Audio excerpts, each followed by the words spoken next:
Welcome in to the Blitz podcast, another episode of our power ranking segment that we've been grinding through ever so, swiftly through this summer. It's been a good time so far, and we are on our 22nd ranked team today. And anybody who's a longtime listener knows that I'm hyped for this episode. But Jaden, how are we feeling? What's the hype level 1 to 10 to talk about my Washington Commanders at 22 today? Probably a 1, maybe a 2, just because we know how you're going to ramble and just go on and on and on and on and on and on and on and on and on and on. Oh, is that what I do? Is that what I contribute we've been getting to this a lot of podcast? hate. I'm getting hate mail. It's being addressed to my house.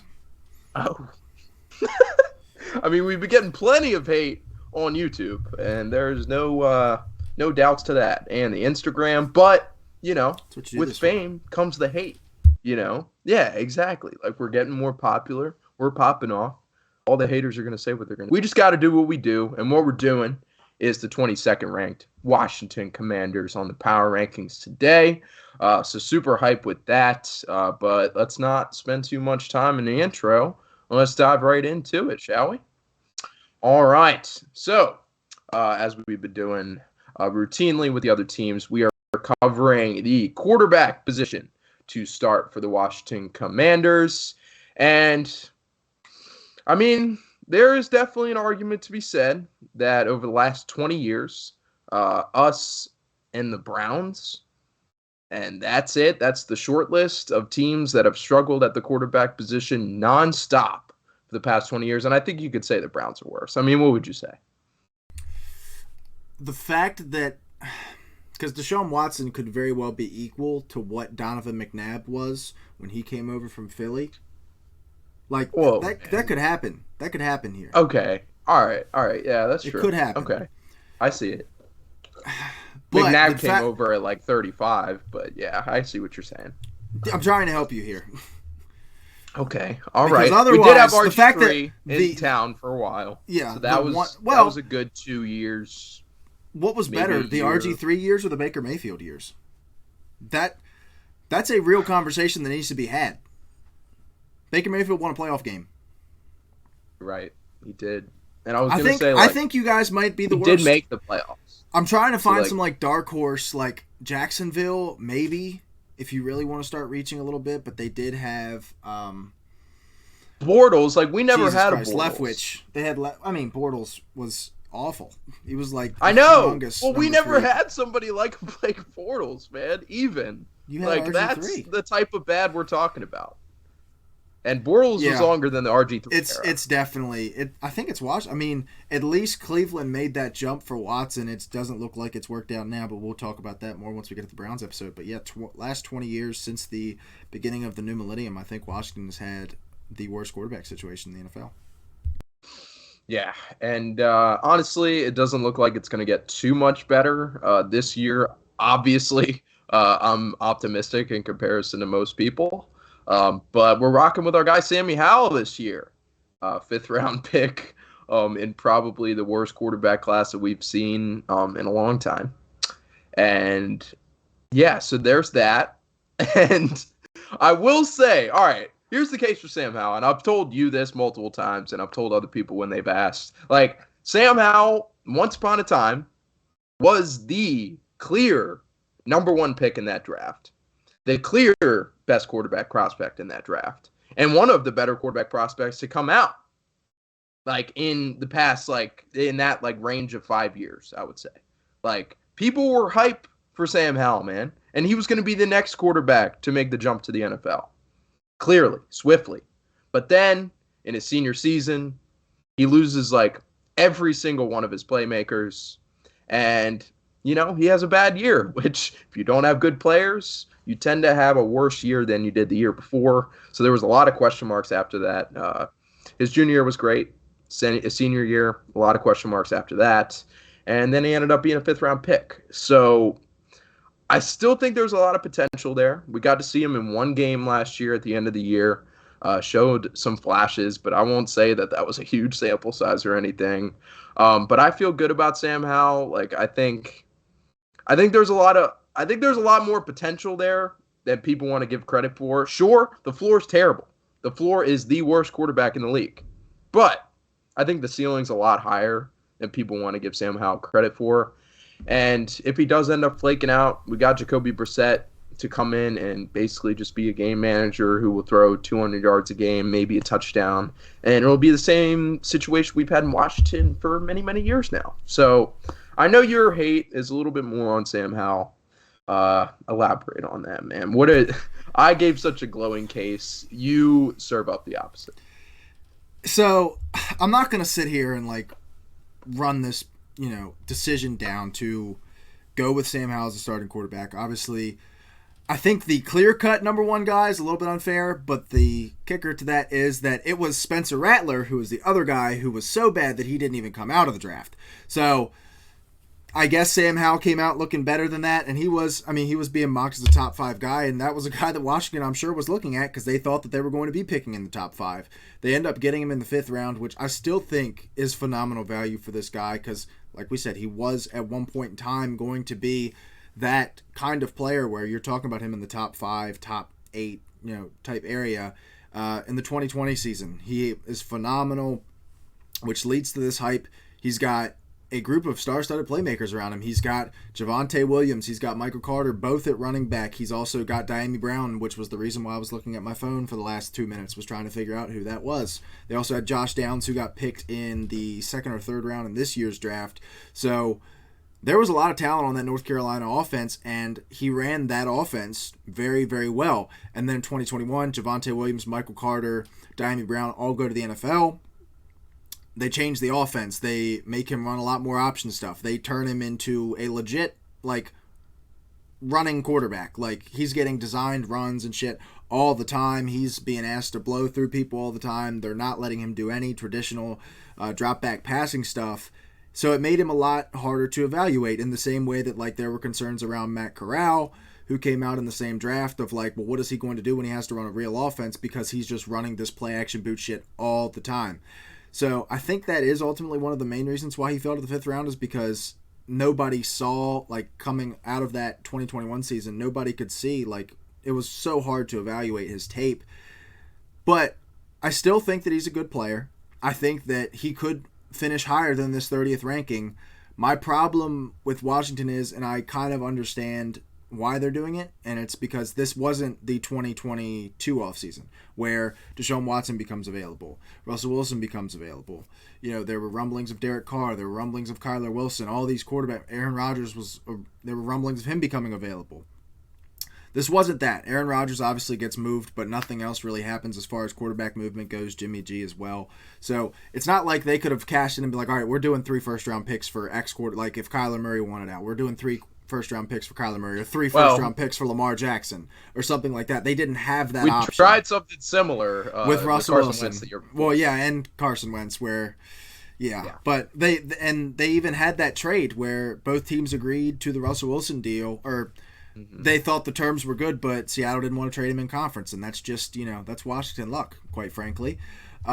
So they're going to roll with the 5th round pick, and while I think that's kind of a strange process, because they could have gone up in the draft to go get a quarterback, they could have taken Will Levis at 16.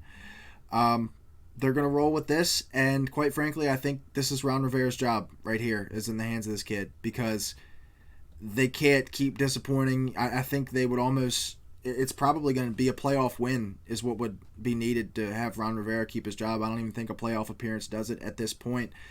They're sitting here at 22, which if you do some math and look at the standings, that is outside of the playoff picture.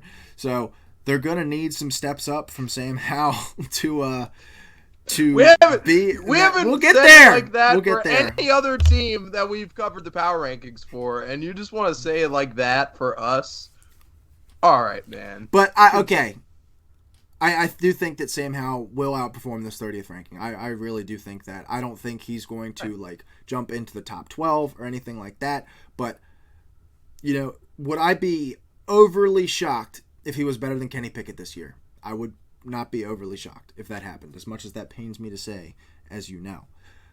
I would not be overly shocked if that happened. And if that does happen, because Kenny Pickett is somewhere in the early 20s right now, I think that Washington could be a playoff team. This is a weak NFC. They're not going to win they're not going to win this division. But they could definitely sneak in as a wild card where you're looking around at these, there's two divisions where you can confidently say, I can't see a wild card team making it from that division. So it's definitely in play here, and this is the first team it feels like that we've really been talking about. I guess Carolina as a default because of their division. This is the first team we're talking about playoffs. And I know we're not quite there to the team wrap up yet, but it really all does rely on Sam Howell. So I don't want to get too far into it because this is just the quarterback slide and we're 10 minutes in. Yeah. No, I appreciate your emphatic and passionate speech right there. But, if all goes to hell in a handbasket with Sam Howell, if it's the absolute worst thing that's ever happened on a football field, obviously that's not what we wanted. But we do have Jacoby Brissett to come in and provide just a baseline floor at 25th best quarterback in the league, around there and around that range. And he's, like I said, he's going to throw 200 yards a game, maybe a couple touchdowns, and hopefully keep the interceptions to a minimum. And he'll be super average. But I think Sam Howell could be a lot more than that. And we'll have the first part of the season to see whether or not he can live up to my high expectations for Mr. Howell. But let's move on to the playmakers for the 2023 Washington Commanders. And we got to start with none other than the guy that I've repped his jersey on this podcast before. And he's one of my favorite players in the league, man. And it's Terry McLaurin on the outside. We just gave him his money. So we've got him locked up to be our wide receiver 1 for the foreseeable future. But a guy that could come in and possibly steal that role even this year is Jahan Dotson, first-round pick out of Penn State from last year. I believe he only played in around 9 games due to injury. Yeah, something like that this past year. But while he did have a chance to play, he proved to be phenomenal, electric, all of the above. Especially in the red zone. That dude was bringing down the touchdowns as a big target in the end zone for the QB. We went through our carousel QBs, Wentz, Heineke, but he was consistent for the offense last year, and gotta love what he could carry forward into the future. Got Curtis Samuel too, which I like to talk about him because we gave him a lot of fucking money. So we'll see if he can live up to what that free agent contract was. There was a lot of hype between Curtis Samuel and Terry McLaurin playing together, college teammates, used to live in the dorm together. There was a lot of hype there. Obviously, it hasn't worked out so far. There was talks about Curtis Samuel being Deebo Samuel for a little bit, which seems like a joke now. But Curtis Samuel is pretty young. He's a lot younger than people would think. But Logan Thomas is still there, probably last year, him. And got the running back situation in B-Rob and Anthony Gibson, Tony Gibson. So who are we looking forward to seeing this year, man, from an outside perspective as not a Commanders fan? It really is this wide receiver room. If we were able to, if Instagram were to allow us to put a couple more slides in there, we would have broke this down positionally, and we would have been breaking this down by wide receiver, and this would probably be in the top 10. Obviously, it sits right now at 21, and I think that's because of the running backs and tight ends. We love to play this game where we try to list all the groups that are better than them, and while it feels like Washington should be higher than 21 when you account running backs and tight ends in, it really, this is probably about right. Logan Thomas is probably one of the worst starting tight ends in the NFL. He had that flash in the pan season 2 or 3 years ago. Do you want to play? Do you want to play the game?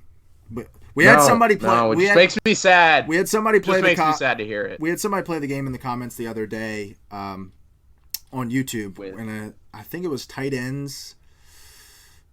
Probably no, it was Mike Gesicki. Remember, because we did the Patriots. Yeah, somebody did that with the tight ends. We could actually go pull up that list. Was somebody supporting me? I'll tell you this. I don't think Logan Thomas was on the list of tight ends better than Mike Gesicki, and Mike Gesicki's playing backup to Hunter Henry. So. We'll see how long that lasts. Yeah. Brian Robinson and Antonio Gibson, I think that's a fine pairing. They complement each other very well. It could be very straightforward. Brian Robinson gets first and second down work. Antonio Gibson gets third down work. but regardless, you're not getting a ton of dynamism from either one of those guys. I think Gibson is a great pass catcher, was a receiver in college, obviously, and then Brian Robinson is a fantastic runner of the football. It's really these three wide receivers, and if we want to talk about running game, Curtis Samuel does play a part in that. He, I think he was given like 36, 37 carries last year, something like that, and I think that's probably going to continue into this year. It's not something I want to totally ignore. I'm not going to dive into it too heavily, but he is a factor in this running game. Jahan Dotson had a very good rookie season. I think it was carried a little bit by the touchdowns, but he's not like he's not like Mike Evans or Mike Williams or one of those guys where you're just like, oh, he's just going to be a touchdown hawk every week. He just was, he's a smaller guy that just happened to score touchdowns last year, to be quite frank, but big play. Yeah, he's just, and it wasn't even like, he's not like catching like 60-yard touchdowns either. He just happened to score 7 touchdowns in 12 games last year. But he's still a good player. He was, no. This is not like, I'm not trying to dog him. It's just like, he just when you hear, stumbled into 7 touchdowns. When you hear somebody with the touchdown numbers that he has and the yardage that he had and the catches that he had, you think either A, he's a jump ball touchdown, ball winner, or he is a deep threat that's going to catch one ball a game and it's going to be a 70-yard touchdown. He's neither of those. He's a really well-rounded receiver that just happened to catch a lot of touchdowns. I think that he's definitely proved me wrong from where I had it. I did not think that he should have been the 16th pick last year. And, he looks like he might be that number 2 receiver that they thought they were going to get in Curtis Samuel. As far as Terry McLaurin goes, we know the story with him by now. I feel like to a certain degree, and it's not his fault, but the clock's ticking on we've played this game with how many receivers at this point where it's like, well, we just got to get him a quarterback. You just get him a great quarterback and he'll be fantastic. Hopefully that guy comes soon in Washington for more reasons than just getting Terry McLaurin the production that he deserves, because I'm dead serious when I tell you that if Sam Howell is a top 16 quarterback, we're talking about Terry McLaurin next to Jamar Chase, next to Justin Jefferson, next to Devontae Adams. He is that good. I'm dead serious. He's that good. Because he's really good, but he's not. Dude, put him in Jamar Chase's shoes. What is Jamar Chase that much better at than Terry McLaurin? Terry McLaurin can contort his body better to win balls. He's just as fast. He's a little bit lesser of a route runner. Dude. He's not as fast. As Jamar? He's not as fast as Jamar Chase. No, he's not. Don't make me look at 40 He's times. not. If you go look at the 40s, I bet. It's not the same.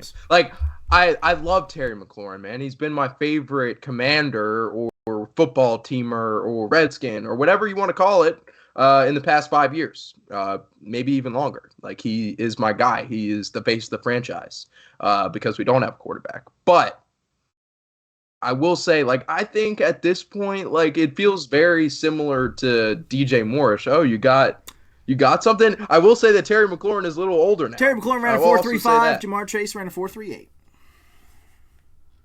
Okay. Well, one of them's 4 years older than the other one now. I get that. And they came out, Terry McLaurin was 2019. Jamar Chase was 2021. I think they both came out as juniors.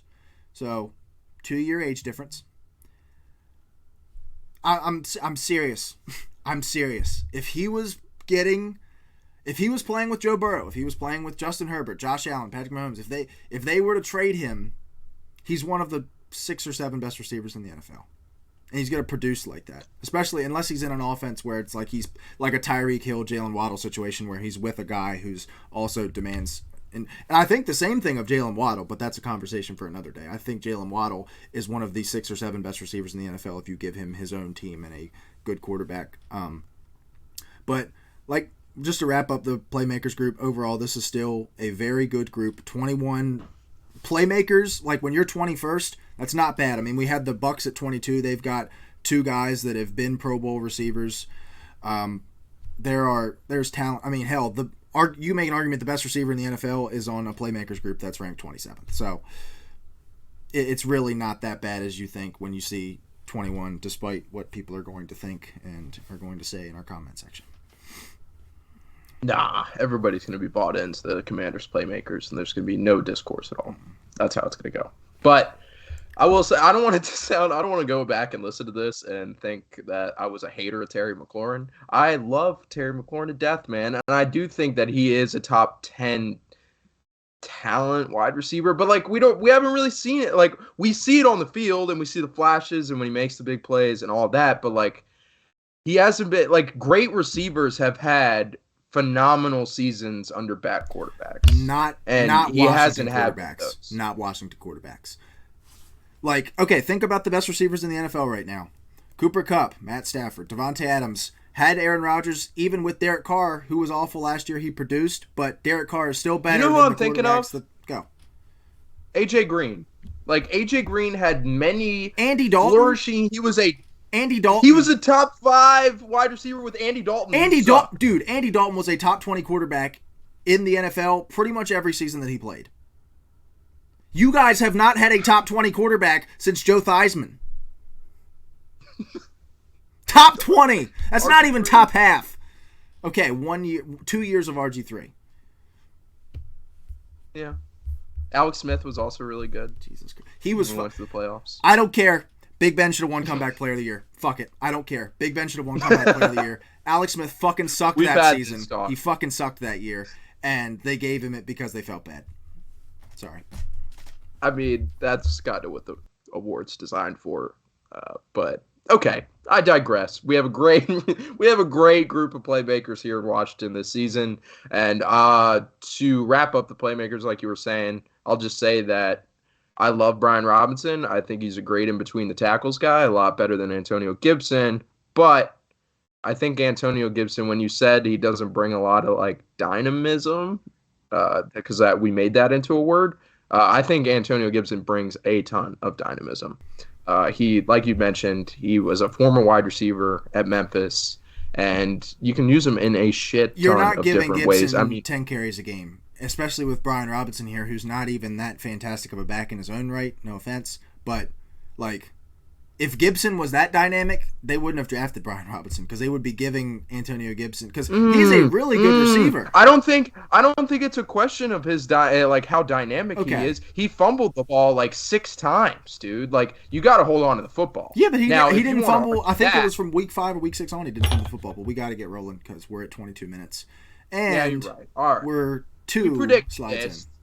I told you we're going to try to keep it under 50. We're almost halfway to 50, and we have gotten 2 of these 9 total slides done. Very important slides to cover. Very important. But let's move on for sure. Great point made. And let's move on to the offensive line, which I won't have nearly as much to say about because I'm not as knowledgeable straight up. But you know, we got our guys this year. We got Leno coming back. Acquired him from Chicago. And he's been solid for us as the tackle. And then at center, we got that Gates guy, but I really expected to be Ricky Stromberg, the guy we drafted in the 3rd round out of Arkansas. So hopefully he takes the job in camp. So we'll see there. And then we got Wiley at another tackle position, and I would say he's an above-average tackle in the league. And then Cosme, I'm excited about him coming back. He showed really good things last year. And then I don't even know. That really literally looks like Chris Paul, and his name's Chris Paul. So gotta love that. But the guy behind him, is Shadik Charles, who has always stepped in for whoever on the line falls out. I think he's even had some time at center at points in time. But I mean, this isn't a great O-line group. I mean, Sheriff highlighted this O-line group for a long time, and he hasn't been here in a couple of years. So, not feeling great, especially with Howell back there. But you got any points of optimism? I'm going to be honest, dude. I fucking hate this group. Like the car...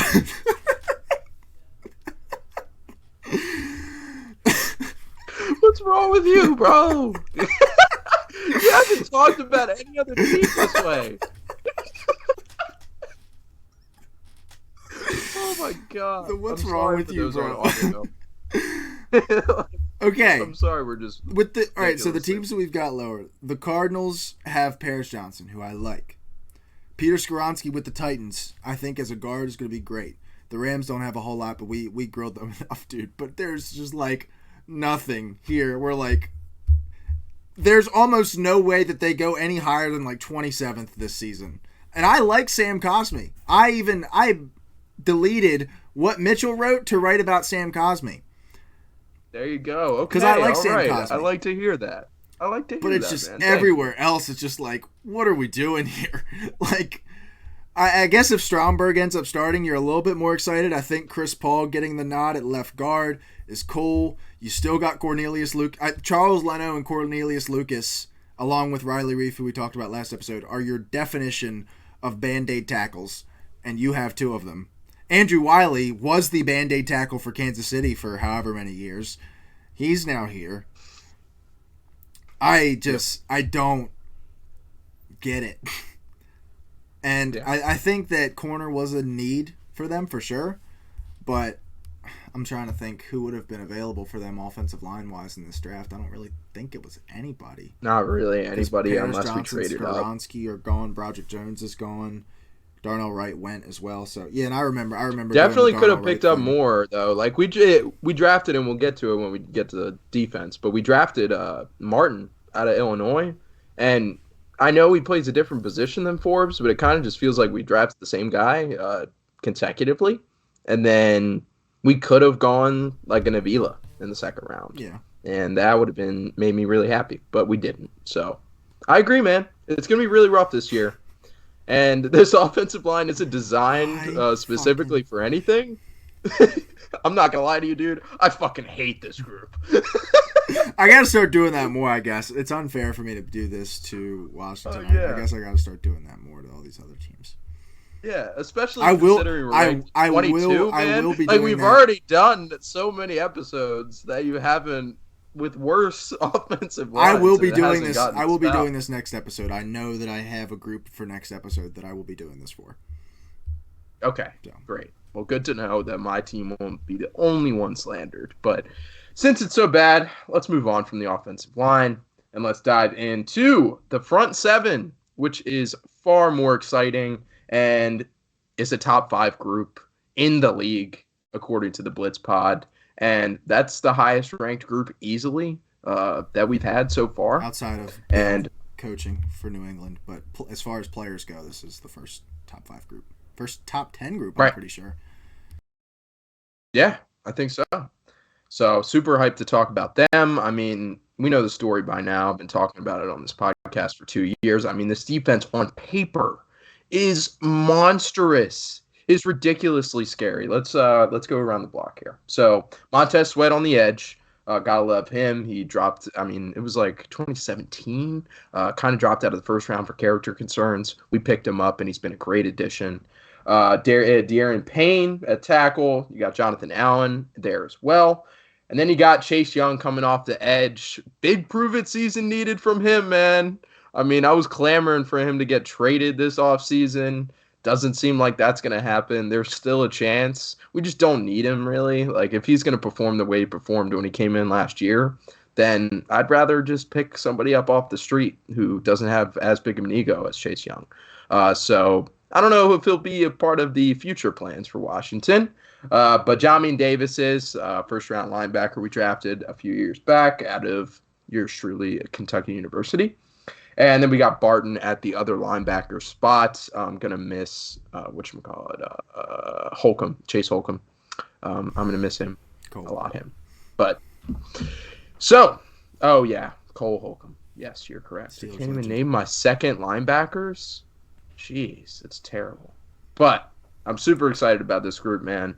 Do you share the same thoughts on Chase Young? Are you excited about anybody in particular? What are we thinking here? I'm excited about this group for sure. I think we definitely, for this front seven and for all the front sevens, I think us as a collective, Wade, the front 4, the front 5, whatever. And I'm going to be honest, like when I was putting this together, I was like, I'm going to feel like an idiot if anyone points out the fact that the headline on it is front 7 and there's 6 players on here. I'm going to feel like a dumbass, but that's just the kind of front that Washington runs. They don't run 7 guys in the box. But fuck it, what am I going to do? I like the linebacker room. Honestly, I think I'm a little bit higher on Jamin Davis than a lot of people. He really turned it on towards the end of last year. He figured out kind of how to see and hit, which he wasn't doing. He just couldn't bring guys to the ground. Towards the end of the year, he was really starting to hit guys and finish out tackles. Obviously, this front 4 is, if Chase Young is even half of what you hope he's going to be. Like, one of the main comps that I heard a lot about him coming out of college was Jadeveon Clowney, because like you couldn't always see the pass rush tools, but you knew that he is an athletic freak and the motor's never not going to be there. At very worst, he's going to be a fantastic run defender the same way that Jadeveon Clowney is. And we're kind of starting to see that Jadeveon Clowney career path where he comes in his rookie year, he is dominant, and then you're just like, well, we just need a little bit more, and you never get it. And obviously the injury hurts that a little bit, and then the recovery from the injury hurts that even more. If Chase Young is, let's say he's worse than Montez Sweat next year, this is still one of the best 6 or 7 defensive lines in the NFL. If he returns number 2 pick value, like if he shows that he's that guy, we're talking about like 10 years from now we'll be talking about one of the best. Yeah, we'll be 10 years from now we'll be talking about the Commanders defensive line, because like Jonathan Allen is one of the 4 or 5 best defensive tackles, interior rushers in the NFL. Deron Payne is one of the 6 or 7 best run stoppers on the interior in the NFL. Montez Sweat has become a number 1 edge rusher in his own right. And Chase Young can be even better than that guy with the athletic tools that he has. So Chase Young, I think I'm finding a hard time finding a more prove-it guy in the entire NFL than it is for Chase Young, especially with the expectations and what his development could mean for maybe outside of quarterback positions for different teams, like what he could mean for this team if he figures it out and becomes who we think he can be. I mean, again, this is the legacy line if he can figure it out. But again, even if not, we're still talking about one of the 6 or 7 best units in the front 7 units in the NFL, and is going to be the driving factor in this team's success. If not, I don't want to say if they have any, but whatever success they have, this will be a driving factor of it. Thank you for being so considerate in the way you put that. Makes my heart feel a lot better. But yeah, I mean, you pretty much hit everything nail on the head. I mean, everything. It's one of the biggest prove-it years we've seen recently out of any player, to go that high in the draft and to have that much stock before. I mean, he was expected to be like Lawrence Taylor type best defensive player ever to come out. Like, that's the kind of. Are you debating? I mean, Jadeveon Clowney was looked at that way. I don't remember anybody talking about Chase Young like Lawrence Taylor. Lawrence Taylor won an MVP on defense. Yeah, bro, but I think there were the hype. There was hype. The hype around a defensive player coming out of college. Name like 3 other ones. Like, it's Jadeveon Clowney, Myles Garrett. Each of the Bosa brothers, first and foremost. And Myles Garrett. And Jadeveon Clowney. Yeah, that's it, man. And I mean, that's it. Just, like in the past, but that's 15 years. But nobody was saying Lawrence Taylor. Let's okay. No, all right. There will not be any Lawrence Taylor teardowns in this conversation. Okay. Understood. Okay, that's fair. But huge prove-it season regardless for Chase Young. And I think Jamin Davis is going to have a breakout season this year, man. I mean, the reason we drafted him in the first round at Kentucky was because he had the tools. I mean, he could cover like 30 feet he was teleporting on the field. And you could see that in year 1, but it wasn't translating to on-field success, like actual, like you said, seeing somebody and bringing him down to the ground. Those were the basics that were bringing him a lot of trouble in the year 1.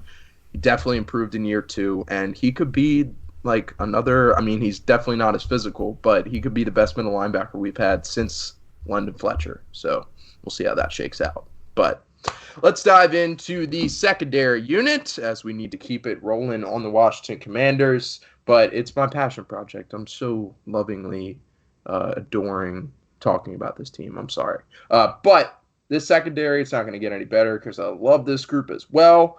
We've got them ranked 25th. But I definitely have them outperforming expectations. They got Kendall Fuller on the outside. Gotta love him. I mean, he's been a classic vet who's been around for a long time.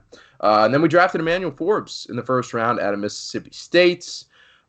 Big play guy. I mean, he was nicknamed Mr. Pick Six by the SEC. I saw him return a pick six against Kentucky in person, which was not too fun to see at the time. But rewatching it during the draft highlights was better the second time around. But big play guy. A lot of the talk from the GM was, or President Jason Wright, was that we didn't have like a guy that could.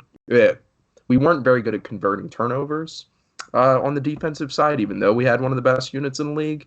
And Emmanuel Forbes will help out a lot with that. And so will our second round pick, Javarius Martin out of Illinois, who will probably play nickelback for us, probably not on the outside. But then our safety group is also still really solid. I mean, Derek Forrest burst onto the scene last year. Love him. And then Cam Curl has been one of the highest rated safeties in the league by PFF the last couple seasons. And also St. Juste. I mean, he'll be a great cornerback as well on the outside. But I've got high hopes for this unit, man. I think 25th is a little disrespectful, but what's your reason? Do you want to play the game, Kane? Of corners? Of like secondary? I don't want to. It was a rhetorical question because I don't want to play the game. We are at a time limit in which, in some episodes, we're stopping. Yeah. But, it's going to be very interesting because they're going to run this off man quarters type coverage, which was the only scheme that Emmanuel Forbes could be going to. If a team that plays man coverage or really anything other than off coverage, Emmanuel Forbes isn't even a draftable prospect because of how slight he is at 6'1", 160. I know he's been moving up in weight, and I'm sure he's going to be. But, and it's something that, when you're talking about analysis for him, for, the people that like him, just gets completely glossed over. How's he going to tackle? How's he going to tackle A.J. Brown? Is it just going to be could somebody come get this guy for me? It's been overblown. The statements have been overblown about his weight. Mitch has not been able to be quiet about it every time that his name comes up. He came in at 160-ish at the combine, and then by the time he was taking pictures for the team at Media Day, he was 20 pounds heavier. Yeah. So I feel good. I said, I think there's going to be some fluctuation in his weight, and he is going to be a big-time producer of turnovers. This was a guy who, in his last 5 years of football, so 4 years in college and dating back to high school, he's got 32 picks in 5 years of football. He's playing, 10, 12 games a season? It's like a pick almost every other game, if not a little bit more. That's pretty fun. Yeah. That's very, very good. So the ball production that you're going to get from a corner is going to be very... could be one of the best ball hunters in the league. You worry about his coverage ability a little bit. You're going to have to run off zone when he's on the field all the time. Kendall Fuller, I do think, is a good mentor for him, though. I think bringing him in with Kendall Fuller, who's ran that same scheme for a while, has been a vet in this league, and is not really a super big guy himself, can give him a lot of pointers and can really help him out here. Do not look up a picture of Jartavius Martin. Do not do it after leaving this video. Please don't look up a picture of Jartavius Martin. I'm scared. I don't know what you're talking about. Just don't do it. But another rookie starting here for Washington. I think he's a solid player. You go with him in your first, two of the first three picks, or was it the first two picks for those two? It's first two picks. So, again, they needed some upgrades in the secondary, and I think that they're really buying in on defense again. Derek Forrest and Cam Curl, I think, are two of the least talked about really, really good players in the NFL, both playing, safety for the same team. Derek Forrest was very good last year, really came onto the scene, and Cam Curl has been grading towards the top of the league for the last 3 or 4 years, and when the best safety in the league gets brought up, he's not even in the top 10. Right. So I think it's disrespectful. We need to start talking about this safety duo a little bit more. As I was doing some write-ups and doing some research for the safeties and this secondary as a whole, I did feel like 25 was a little low just because of how much these safeties are underrated. All right. But let's go, Emmanuel Forbes is wasn't talked about as much, but he is going to be one of the biggest boom or bust prospects that came out in this class because he's either going to be really good or he's going to be an absolute disaster. I don't think there's any middle ground for him in the NFL. But like you said, I mean, he's not going to be playing man coverage. We're going to set him up off ball, and he'll just be able to run around the field, and wreak havoc and rack up hopefully a pick a game like he did in college. That's a ridiculous clip, by the way. But I will say that we have St. Juste, man, and St. Juste is decently good at playing man coverage. So we still got Fuller, still got St. Juste, And then if we could just run around Emmanuel Forbes and Martin around the field and to get picks, like I said, they're obviously Forbes is a much better player, much more productive in college, but I feel like these are two similar archetypes. And if we could just let those two guys run around the field and hopefully create some turnovers, that'd be great. And I think we're set up everywhere else. So I appreciate you saying that 25 wasn't respectful enough. We got to find. Did Mitch and Tyler just hate them? I think that was probably it. Yeah. Yeah. All right. Let's move on from the secondary group and let's dive into coaching. And we don't really have to spend too much time on this because we covered it at the beginning of the episode. This is really make or break here for Ron Rivera. The Riverboat Ron era in Washington, it started off super hype. I mean, I was super excited to have Ron Rivera as my head coach. It should be a lot better this year because we have a new offensive coordinator from the Kansas City Chiefs. I don't know if you ever heard of them. They've won a bunch of Super Bowls lately under this guy called Eric Bieniemy. I won't say under because Andy Reid is the head coach, but Eric Bieniemy was a huge contributor in Kansas City's success. It was a big point of speculation as to why he wasn't getting a job anywhere else, why he wasn't getting a head coaching job. So we took a stab at him at offensive coordinator. How I think it's going to work out is Ron moves more to a front office role, and we have Bieniemy kind of manning the coaching responsibilities this year. And then at defensive coordinator, we still got Jack Del Rio. Honestly, for him and Ron, it's big time prove it years. I mean, Del Rio's had the best defense, one of the best defenses on paper in the league for the past 3 or 4 years, and hasn't been able to do much with it. So he needs to prove it, and if not, probably Bieniemy steps in as the head coach after this year. So we'll see how it goes, and I don't feel terrible about that. So, I mean, probably one of the hotter seats in the NFL. What do you think? Yeah, I definitely think he might be the hottest seat in the NFL right now just because of how long he's been there. We look at all these teams with coaches at the bottom.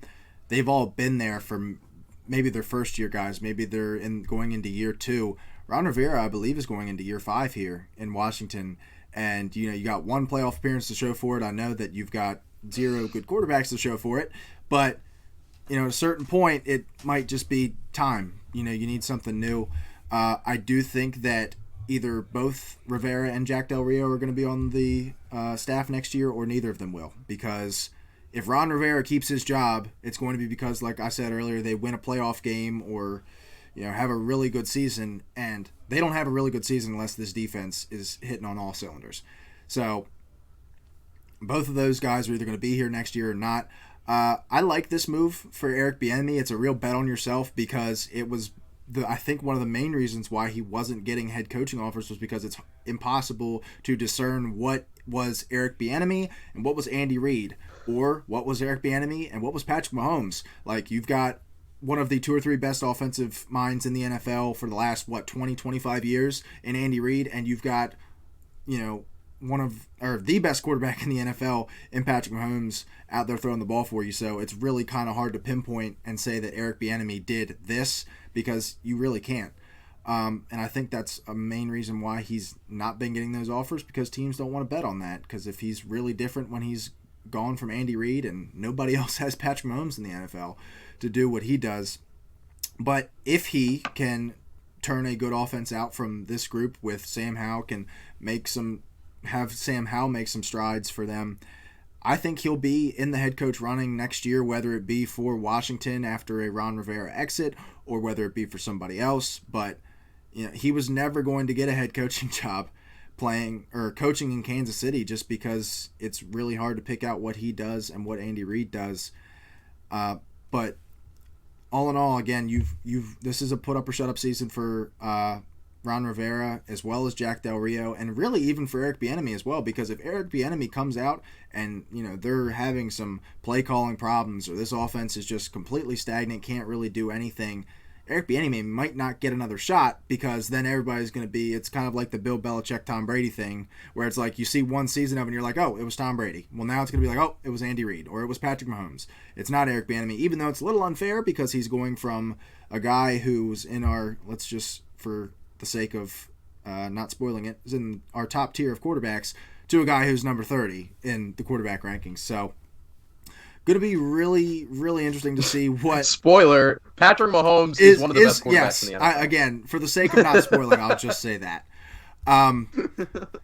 But going to be very interesting to see what they're doing here. Also, you got to remember, new ownership coming in. New ownership could want a new coaching staff in here as well to kind of change things up from the highly successful ways of the Washington Commanders over the last few years.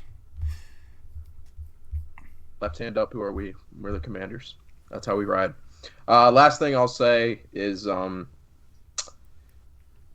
dude, I just lost my train of thought. Oh, I think this offense will be the best looking offense that we've seen in a while. It should under Eric Bieniemy, just as far as like how creative we're getting and like the kind of stuff we're doing. Like, I mean, we're going to have fun stuff schemed up for Gibby this year. Like, he's going to be a nice component of this offense. And, like, there'll be more of Curtis Samuel running out of the backfield. And, like, it'll be exciting to see how this offense is put together by Bieniemy this year. But, all right, let's wrap it up. Let's dive into the schedule and the rankings after that. But strength of schedule this year for the Commanders is 8th, which is definitely going to be rough because we play in the NFC East. So that is what it is, comes with the territory. Our over-under right now is set at 6.5 wins.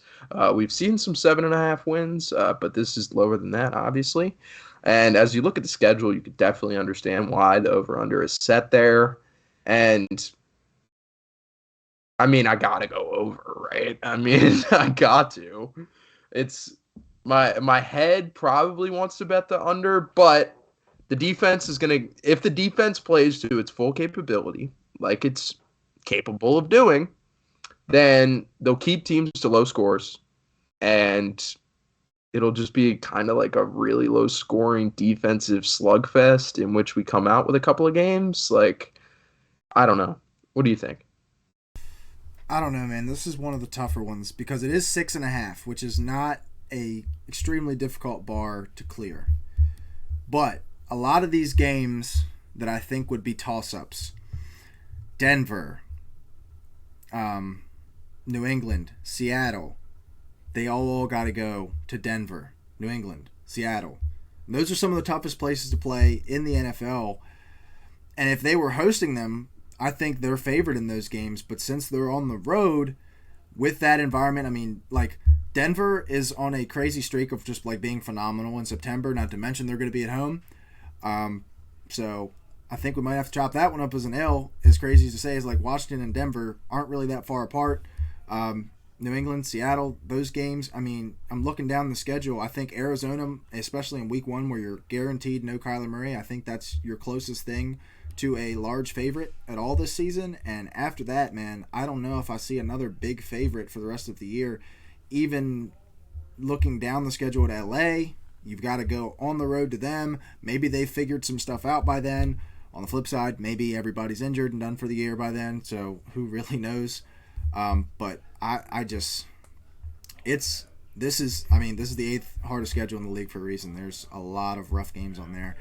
And while it is a very weak NFC, and this is a team that, despite some of the things that I've said, this is a team that I generally do believe in. I believe in Sam Howell. I believe in this defense. I don't know if they can get to 6.5, man. I don't know if they can get to 7.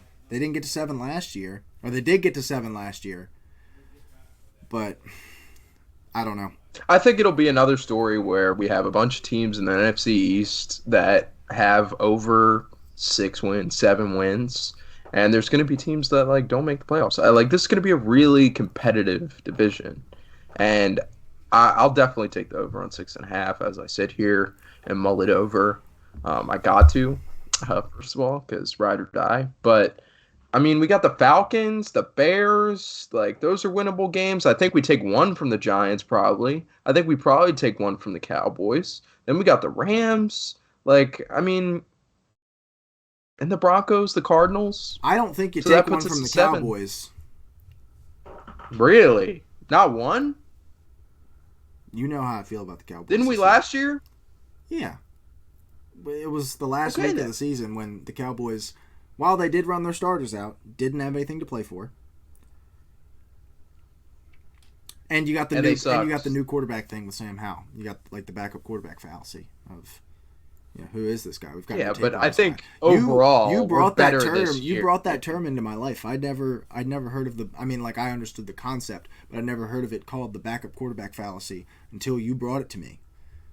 And now it's coming back to bite you. Man. I forget where I heard that. I don't want to take credit for that. Like I heard that somewhere, but I forget where I heard it. I take so many photoshops, it doesn't even matter. We're not in the business of giving I take away here. so many jersey swaps, it doesn't matter.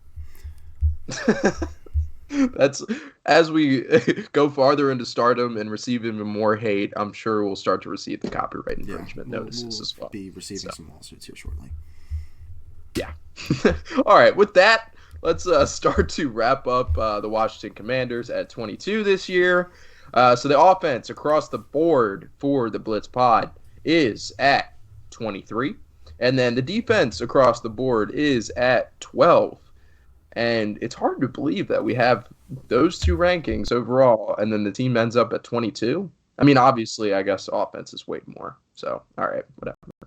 But, wow, you didn't even give us a year estimate on the championship window? It's just closed straight up? It's very hard. Because I didn't want to do like the not quite yet thing because it's not like they've got even a Justin Fields or like a Bryce Young in the building. Like I think I did close for the Colts. And this is the first time I did say not quite this yet. This is the first time but you guys would you have been not quite yet for the last 30 years? You could have played this game for 30 years. All of the young defensive guys are like at their primes now. Like we've got our wide receivers paid. I'll tell you, we've got If playmakers. you figure out it's just a quarterback and offensive line. If you figure out quarterback, it opens right away. Like if you guys traded for Aaron Rodgers this year, be open right now. But you didn't. We're here with Sam Howell. If Sam Howell is that guy, I don't think that. And Jacoby Brissett. Right. Don't forget. And even if Sam Howell is whatever you want to call that guy, depending on how much of that guy he is, maybe it is next year. Maybe it's 2 years. Maybe he's not that guy, and we're right back here again next year talking about, man, this team is just a quarterback away. And hell, let's say you draft the quarterback next year, by the time he's ready to go, at least one of that defensive line is gone because you can't pay all of them. At least one of those receivers is gone because you can't pay all of them. Hell, probably, you might be, there's a world where you don't have Jahan Dotson or Chase Young in 2 years. And the quarterback situation still might not be figured out by then. It was tough because I, am very big on conformity. And I've put a year estimate for every single team so far. But I literally could not put a number on when the Commanders are going to be in a championship window because I don't know. Like, there's no trajectory to look. I have no idea where they are in this circle. They could be here. They could be here. I have no idea. That's fair. And I totally understand that because you look at the roster, and if you blank out the quarterback position and you look at the roster, you would say that this window is open, no matter who the quarterback is. But then you look at our quarterback, and you close it. And I understand that. You're right, man. Like, it's so weird because we've got coaches on like the hot seat, so that technically closes. And that means our window's far away. Like you said, 23 and 12 doesn't really equal out to a 22 average, but the quarterback being at 30, which I mean we didn't really put together an exact formula, but that's at least 30 to 40% of what matters here. The coaching also matters, and they're in the bottom quarter in the NFL for that as well. So I really do think 22 is a fair ranking for Washington. I think there have been some rankings that we've had so far that have been a little estranged. I had to argue with somebody about the Raiders' offensive line for God knows how long today. And I thought we were high on the Raiders' offensive line. I thought we were a little bit early to the party on them at 19, but I guess not. Yeah, if you want to get some entertainment, go ahead and check out the comments Raiders fans have been leaving for us at the Blitz Pod. Hasn't been so nice, but we fought back with great vigor, and it's been great. This is all part of fame and success, and I hope that plenty of that comes for Sam Howell and the 2023 Washington Commanders. So, with that, We will catch you guys on the 21st ranked episode. I don't even know who it is off the top of my head because I was so excited to do the Commanders episode. But we will figure it out, and when we do, Glad you didn't say it. See you later, guys. Yeah, I know, dude. I'm good at not spoiling. Thank you. I didn't say that Patrick Mahomes was an elite level quarterback, so that's good. But we will catch you guys later. It's been real. Peace.